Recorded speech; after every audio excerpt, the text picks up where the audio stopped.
Hello, basketball people, we have news. Let's go to more news about the Golden State Warriors. I ask you to give a thumbs up and subscribe to my channel, as I am a Warriors fan. The Warriors want to reclaim their NBA dynasty and win the championship this season.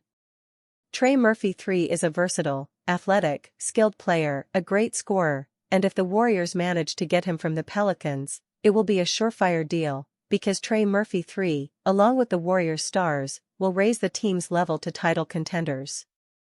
Trey Murphy III is unhappy with the Pelicans because the team has been having a terrible season. This is the Warriors' opportunity to invest heavily and sign him. Sources say that the Warriors have a strong affinity for Murphy and have made outreach to New Orleans as recently as this summer. Yet sources say that the Pelicans, to be clear, have batted away calls for the 25-year-old, valuing him highly, Fisher wrote. Murphy had a rough start to the season but found some form against the Clippers on Friday, recording 17 points, 5 rebounds, 6 assists and 2 steals while shooting 5 of 10 from three-point range.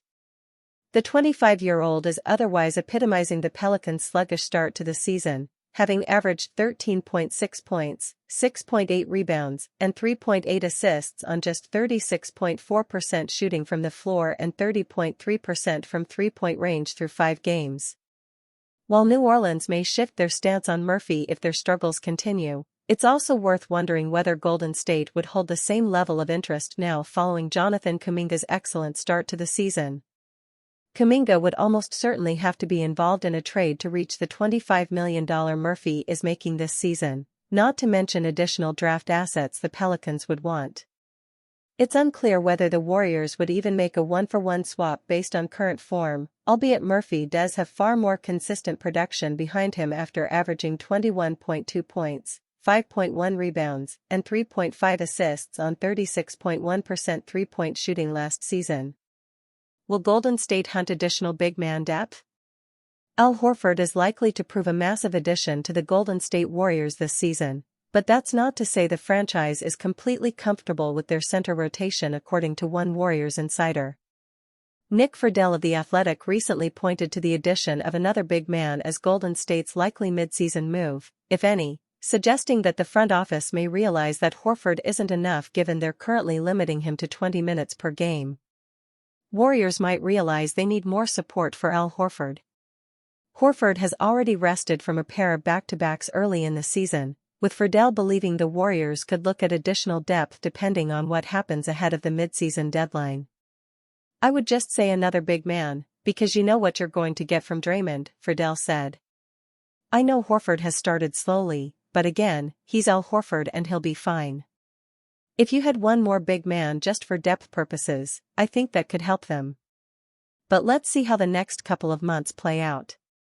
Horford was excellent in Golden State's thrilling overtime victory against the Denver Nuggets last Thursday, scoring 13 points on 3 of 4 from three-point range while helping to limit 3x MVP Nikola Jokic to 8 of 23 shooting from the floor. Aside from that performance, it's been a slow start for the 39-year-old as Friedell alluded to. Horford is currently averaging 5.8 points, 3.5 rebounds, and 1.3 assists while shooting only 36% from the floor and 33.3% from beyond the arc. Golden State's center rotation has been an early concern to start the season, with Quinton Post also shooting just 36.8% from the floor and averaging only 12.7 minutes per game well down from his rookie season. Post was perhaps the biggest positive with 12 points and 8 rebounds in Tuesday's 98-79 victory over the LA Clippers, yet played less than 10 minutes 2 days later in a 120-110 loss to the Milwaukee Bucks. Third-year big Tracy Jackson-Davis has seen just 26 minutes for the season including 3 DNPs, suggesting Kerr is struggling to maintain consistent trust in his young center duo. Combine that with Horford's management and it's easy to see why Friedell believes the front office could move for a big man mid-season. Who the Warriors could get remains to be seen, but expect them to explore different opportunities as they look to take advantage of this current 2-year window with Stephen Curry, Jimmy Butler, and Draymond Green. Warriors have increasingly ruthless contract decision to make on young center. Should Golden State consider this drastic measure? The Golden State Warriors have made a positive start to the season despite Thursday's disappointing loss to the Milwaukee Bucks, but there's been limited impact from one young player who may start getting nervous if a bigger role isn't forthcoming over the next 2 months. Tracy Jackson-Davis has seen a trio of DNPs and just 26 total minutes over the first 6 games of the season, with the Warriors potentially needing to make a brutal contract decision on the third-year center whose deal doesn't become fully guaranteed until January 10. Warriors might have to make a ruthless call on Tracy Jackson-Davis. Now in his 3rd year and turning 26 later this season, it's really go time for Jackson-Davis if he's to make it in the league after being drafted 57th overall in the 2023 draft. His minutes have been on the decline even since an impressive rookie year where he earned a starting role and had significant impact on both ends of the floor. After starting 39 of Golden State's first 46 games last season, Jackson-Davis lost his spot in the rotation to Quinton Post as Steve Kerr chose to go small with Draymond Green as the 5 following the All-Star break. The same can be said for the start of this season, particularly following the addition of veteran center Al Horford, who has further pushed Jackson-Davis back in the pecking order. The 25-year-old played just over 23 minutes in the 2 games Horford has rested so far, yet didn't particularly take advantage in tallying 8 points and 5 rebounds while the Warriors were a combined -6 during his time on the floor. Jackson-Davis was the only healthy member of Golden State's main roster not to see the floor during Thursday's loss to the Bucks, suggesting DNPs will likely continue unless injuries open up an opportunity. Are the Warriors happy to have a 25-year-old on the roster who's making little impact? Perhaps they are, particularly given Jackson-Davis isn't a player who will publicly voice discontentment at his role or playing time. However, is there a free agent out there who Golden State could utilize more? That's something the franchise may increasingly need to consider, potentially leading them to waiving Jackson-Davis before the guarantee date. The fact Jackson-Davis' agent, James Dunleavy, is Mike Dunleavy Jr.'s brother does add a complicated element that may make it unlikely, but it shouldn't stand in the way of Golden State making a tough decision if they believe someone else can be more helpful in their championship aspirations. Now that, even despite Thursday's 120-110 loss to the Milwaukee Bucks on Thursday night, Jonathan Kuminga's move into the starting lineup has been an excellent one for he and the Golden State Warriors to start the season. However, the Warriors are learning a harsh lesson with Kuminga's insertion into the starting 5. Without the talented young forward, Golden State's bench is desperately struggling to find a scoring punch. Their 34.2 bench points per game ranks 23rd so far this season, with the reliance on Stephen Curry, Jimmy Butler, and Kuminga proving problematic in Thursday's loss. Warriors lack bench scoring with Jonathan Kuminga in the starting lineup. Curry, 27, Kuminga, 24, and Butler, 23, combined for 74 of Golden State's 110 points against the Bucks, with no other player reaching double figures while the hosts had 8 such players in the absence of star forward Giannis Antetokounmpo.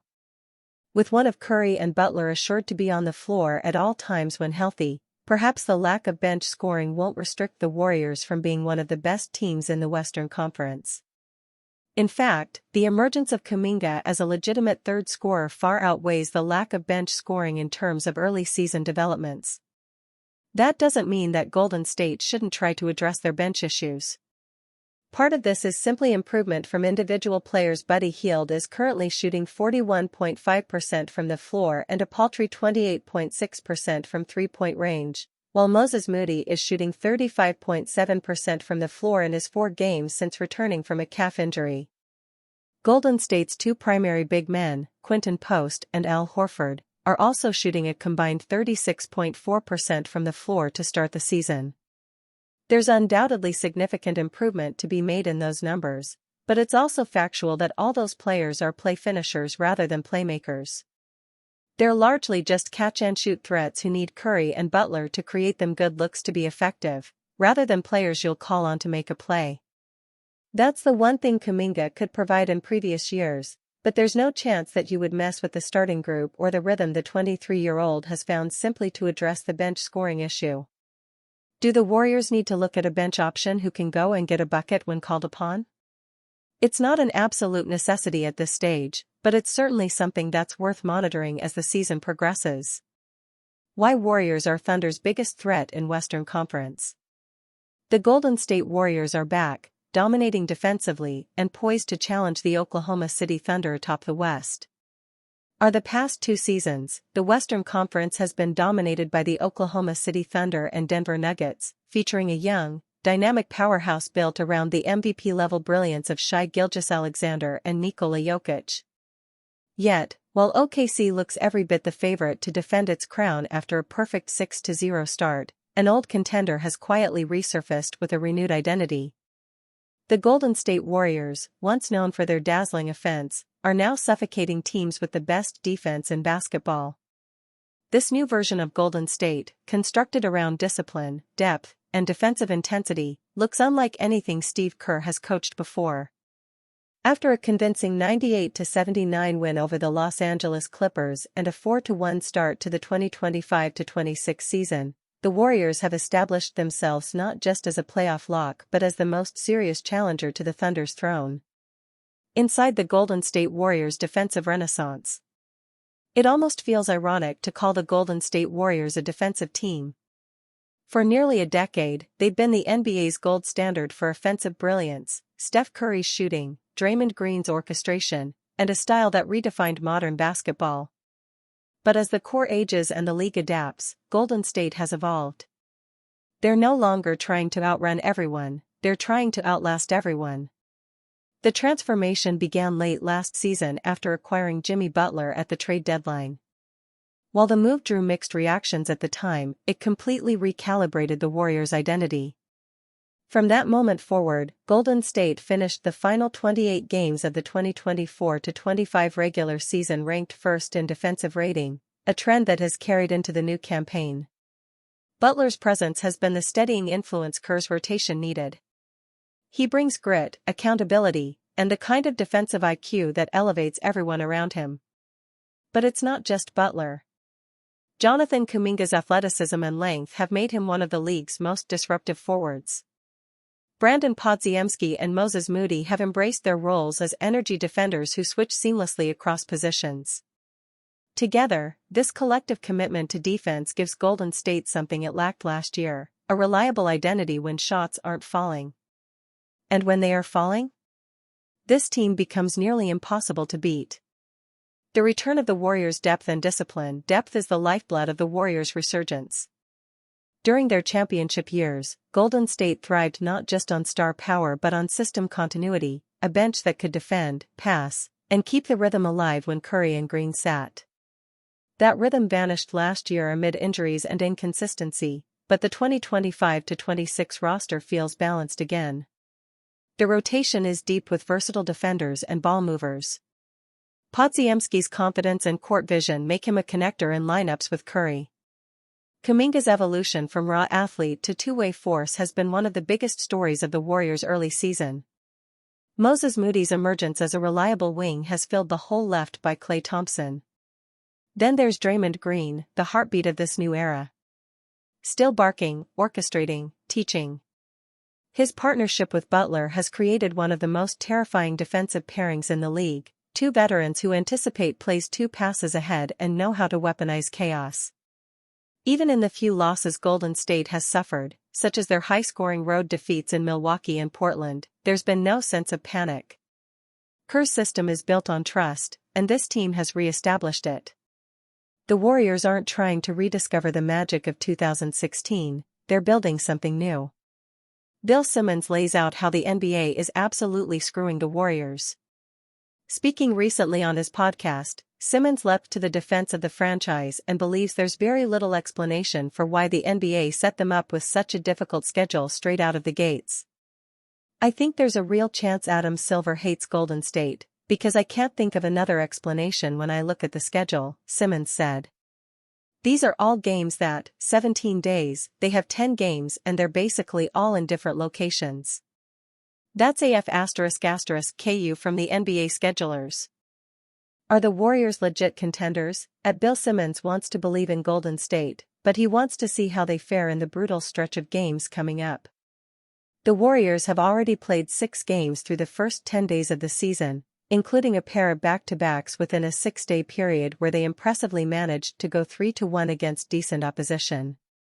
It's not getting any easier for Golden State either, with Thursday's loss to the Bucks the first of 10 road games over their next 12 games.